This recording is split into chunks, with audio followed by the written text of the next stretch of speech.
About performance without a purpose. Mm-hmm. What's that? So, like, for instance, let's say you have no races. Let's say you have no classes, no nothing. There's no purpose in your life. You know, people need to have purpose to get up. They need purpose to perform. You need to get to a point in your life where there's nothing on the docket. There's no 5K. There's no I'm going to get into school to be this or that and still perform to the highest level. Because what people don't get is one day that thing's going to come up.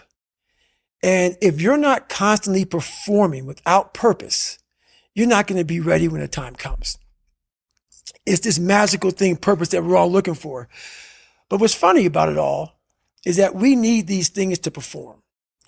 But we don't take a second to realize the purpose is always there. The purpose never leaves us because the very purpose is you.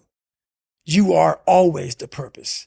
There may be another purpose, like being a SEAL or going to college or whatever, but the main purpose in life is you.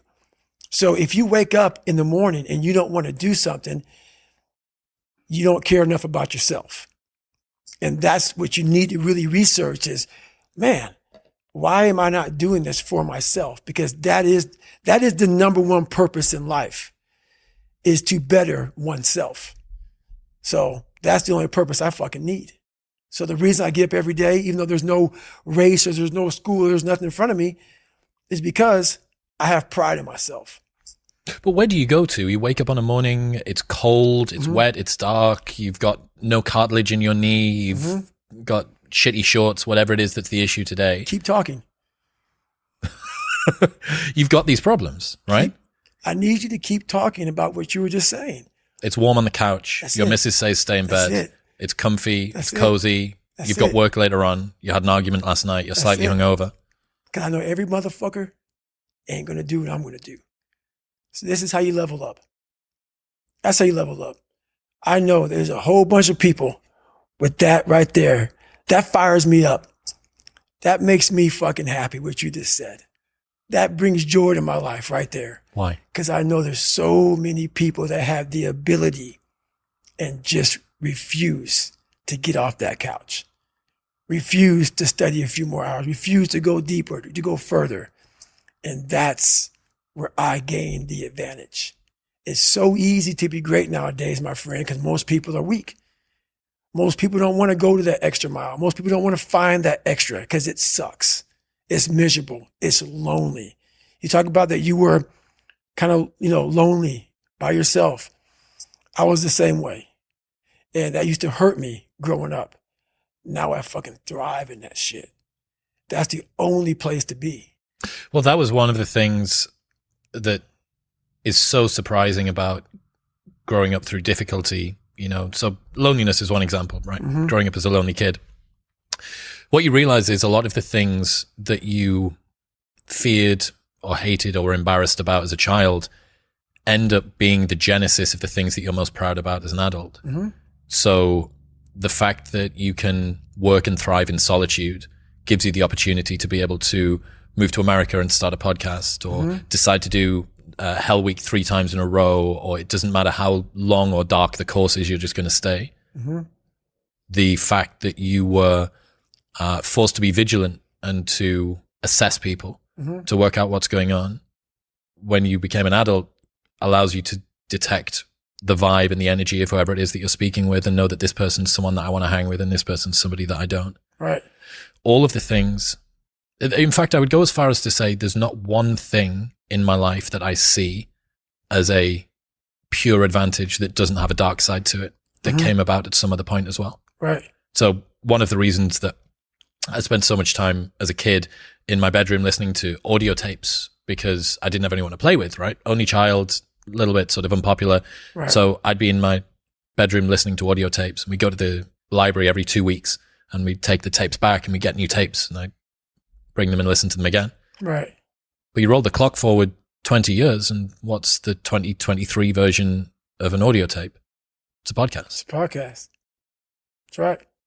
A lot of the things that you love and value in yourself in adulthood are the light side of something that you were ashamed, fearful, disgusted by when you were younger. Yeah. I mean, I think that comes from overcoming. A lot of people, you know, wonder, how did you become this? How did you become so vulnerable? How are you doing a podcast now when you were this kid? You overcame things. You fought them. And now this is what happens. This is on the other side of overcoming. You become very, very powerful when you overcome yourself. All those things you once cowered from, you were afraid of, when you face them eye to eye every day, you now become a person who has a great podcast.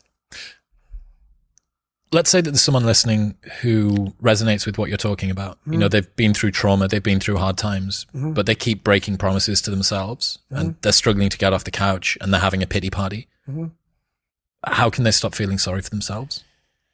That's a difficult one, because you have to want it. You have to want to be better. And it starts off with, you have to have pride in yourself. You have to have pride in yourself. You have to have, there's something about you, whether it's your last name, whether it's just the smallest thing, you have to be proud of yourself. And if you have no pride in yourself, I can't give it to you. Because you're always going to compromise. You're always going to fold. Always. I'm very proud of myself. That's why when people said, you no way you can do better than Can't Hurt Me. Roger that. We'll fucking see. It's that pride that wakes you up. And now I'm not talking about bad pride. The attention to detail for the human being I want to do. I call this thing, like, I want to be the standard.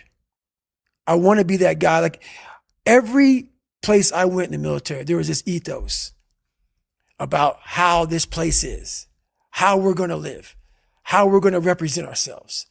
And I walked around and I saw that most people didn't live up to that ethos. Like, if you go to whatever company, they had this mission statement on how we want to run our company. I made one for myself on how I want to be. And that is why, if people can make up a mission statement, an ethos in which they want to live by, and every morning you wake up, you hold yourself accountable to that mission, not a company's, your own. Make up your own mission statement. What do you want to be in life? And once you do that, now you can work with somebody to get better. You can work with yourself to get better. But until you know what you want to stand for, you will always just be sitting down. You'll never stand for anything. What's that quote? If you don't stand for something, you'll fall for everything. That's it. It's a true statement. In the book, you talk about Roger that, there being two types of Roger that. I absolutely adore the second type. Received, orders given, expect results. That's it. So cool. Above and beyond, more than was expected. That's right. To the letter. That's Roger that. That is, for me, what Roger that means. Received, orders given. Yep. Expect results. Expect results. That's right.